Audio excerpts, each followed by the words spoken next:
Halo guys, kembali lagi bersama gua Irfan Maulana. Di sini gua akan membawakan sebuah alur cerita film yang berjudul Orphan 2009. Film ini bergenre horor yang rilis pada tahun 2009 dan disutradarai oleh Joe McCall serta dibintangi oleh Isabelle Fuhrman yang berusia 9 tahun. Ia memulai karir dalam bermain film sejak umur 7 tahun. Karena aktingnya yang memuaskan, akhirnya dia direkrut dan diduetkan bersama aktor terkenal lainnya seperti Peter dan Vera Farmiga yang sudah terkenal di industri perfilman seperti film The Conjuring. Sebelum mulai alur ceritanya, jangan lupa untuk mensupport terus channel ini dengan cara like, comment, share, dan subscribe, oke? Serta jangan lupa nyalakan lonceng notifikasinya ya, biar gak ketinggalan video-video yang menarik berikutnya. Oke, tanpa basa-basi lagi, langsung saja kita mulai ke alur ceritanya. Hayu, gaskan bos.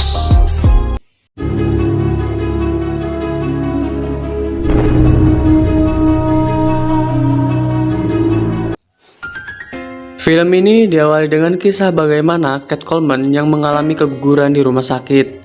Sejak saat itu dia mengalami depresi dan kecanduan alkohol. Suaminya Jack Coleman berusaha membantunya melewati masalah itu dan akhirnya sepakat untuk mengadopsi seorang anak dari panti asuhan. Meskipun sebenarnya mereka sudah memiliki dua orang anak, yaitu Daniel dan Max yang bisu dan tuli. Are all these paintings yours? Yes. Do you like them? Remarkable. My name is Esther. Di panti asuhan, mereka mengadopsi Esther yang baru berusia 9 tahun. Ia berasal dari Rusia dan keluarga yang terakhir mengadopsinya tewas dalam sebuah kebakaran. Esther berhasil memikat Jack dan Kat dengan senyumannya yang tulus dan kemampuannya melukis. Tak menunggu lama, Kat dan Jack pun mengadopsi Esther dan membawanya pulang ke rumah mereka. Max langsung menyambut gembira kedatangan Esther. Tapi Daniel sangat membencinya karena gaya berpakaian Esther yang kolot dan caranya memandang yang tidak biasa. Tidak perlu waktu lama untuk mengetahui memang ada sesuatu yang salah dengan Esther. Setelah kedatangannya, keluarga harmonis yang bahagia itu perlahan-lahan mulai diliputi masalah. Esther juga berhasil menyakiti salah seorang teman sekelasnya yang sering mengganggunya. Dia mendorongnya dari tempat permainan hingga mengalami patah tulang.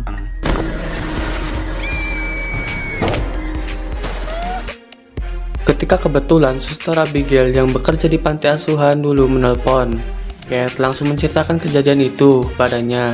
Keesokan harinya, Suster Abigail datang ke rumah mereka untuk membicarakan sesuatu. Dia mengatakan kalau mungkin Esther memiliki keanehan, karena di mana ada keributan atau kecelakaan, dia selalu ada di situ. Dia menawarkan untuk membawa Esther kembali ke panti asuhan. Kat dan Jack mengatakan akan memikirkannya dulu.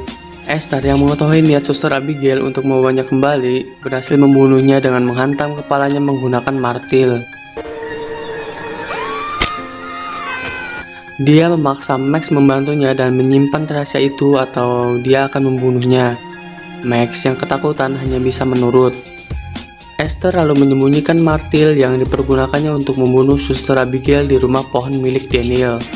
Peristiwa itu terlihat oleh Daniel karena secara tidak sengaja dia berada di sekitar tempat itu. Dan Esther ternyata tahu kalau Daniel mengintipnya dan mengancamnya dengan cutter ketika dia sedang tidur.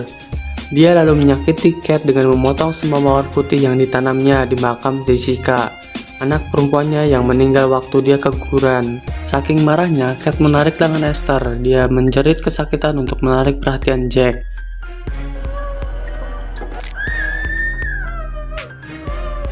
Dan dengan sengaja, dia menjepit lengannya hingga patah untuk mengesankan Kat adalah penyiksa anak.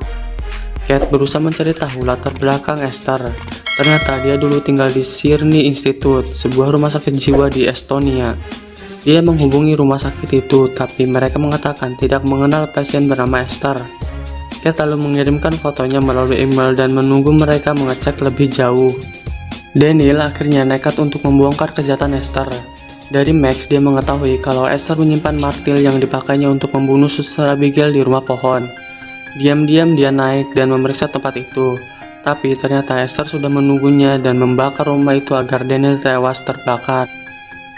Sekian lama aku menunggu untuk kedatanganmu.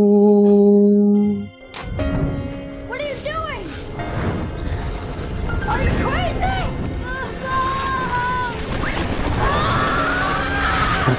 Daniel berhasil selamat tapi harus masuk ke ICU. Ketika Esther berniat menghantam kepalanya dengan batu, Max muncul dan mendorong Esther hingga jatuh. Kate dan Jack membawa Daniel ke rumah sakit. Di rumah sakit, Esther masih juga berusaha membunuh Daniel dan menutup wajahnya dengan bantal.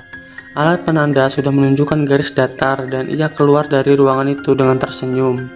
Tapi ternyata dokter berhasil menyelamatkan Daniel. Kate langsung mengetahui kalau itu adalah ulah Esther. Di depan banyak orang, ia menampar Esther hingga terjatuh dan berdarah. Akhirnya Kate dibius dan harus tinggal di rumah sakit malam itu. Esther sangat senang begitu menyadari dia akan berduaan di rumah dengan Jack. Dia menggunakan kesempatan itu untuk menggoda Jack agar tidur dengannya. Jack menolak, menyuruhnya naik ke kamarnya. Esther sangat marah karena merasa ditolak. Dia pun mengambil pisau dan pistol yang didapatnya di lemari besi. Pada saat itu di rumah sakit, Kate menerima telepon dari Sydney Institution. Dokter yang menghubunginya mengatakan kalau nama asli Esther adalah Lina Klammer.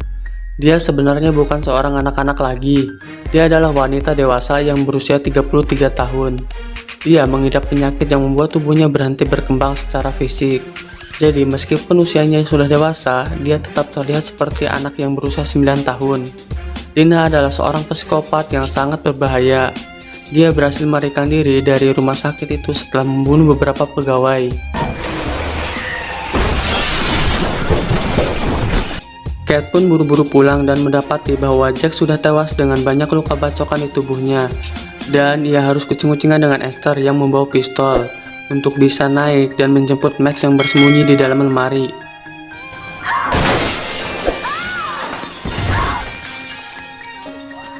Dalam perkelahian, dia berhasil membuat Esther pingsan dan membawa lari Max. Tapi ternyata Esther berhasil menyusul mereka dan bergulat di atas danau yang membeku karena lapisan es.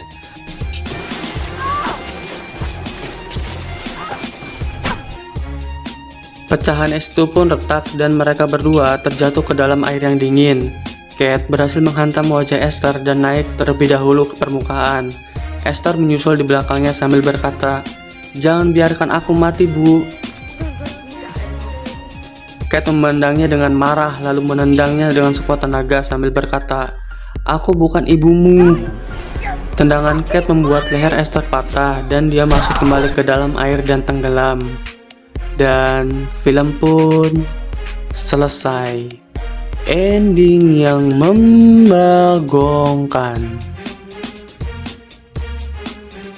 Oke guys, mungkin untuk film Orphannya sampai di sini ya. Jadi untuk pembahasannya, film ini sendiri mungkin awalnya terkesan sangat membagongkan karena pakaian Esther yang terlihat kuno dan karakter Esther yang awalnya anak-anak yang baik dan tanpa diketahui menjadi anak yang kejam dan jahat, serta berhasil membuat penonton jadi penasaran sama film ini. Walaupun terdapat adegan pembunuhan dan kekerasan oleh anak kecil, serta ada pula hal seksualnya walaupun sedikit. Oke, cukup sampai di sini untuk pembahasan dan alur cerita film Orphannya ya. Sampai ketemu lagi di next video. Bye bye.